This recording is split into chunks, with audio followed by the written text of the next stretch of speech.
और महाराजगंज में आयुष राज्य मंत्री डॉक्टर दयाशंकर मिश्रा दयालु ने प्रेस वार्ता कर 22 सितंबर से लागू होने वाली नई जीएसटी दरों की जानकारी दी। उन्होंने कहा कि अब जीएसटी में केवल 2 स्लैब 5% और 18% रह गए हैं, जबकि 12% और 28% की श्रेणियां समाप्त कर दी गई। रोजमर्रा की जरूरतों जैसे दूध, पनीर, रोटी और 33 जीवन रक्षक दवाओं पर जीएसटी पूरी तरह खत्म कर दिया गया है। खाद, कीटनाशक और कृषि उपकरणों पर टैक्स घटाकर 5% कर दिया गया, जिससे किसानों की लागत कम होगी और आम उपभोक्ताओं को सीधा लाभ मिलेगा। मंत्री ने इसे गरीब और मध्यम वर्ग के लिए राहतकारी कदम बताते हुए कहा कि मोदी सरकार का यह निर्णय महंगाई पर नियंत्रण और 2047 तक विकसित भारत की दिशा में ठोस कदम है।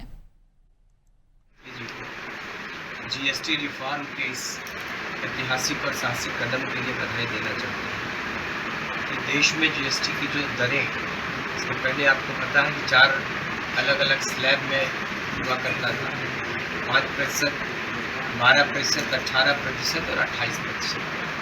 इन 4 दरों को उन्होंने समाप्त करके 2 प्रकार की जीएसटी की दरें कर दिया।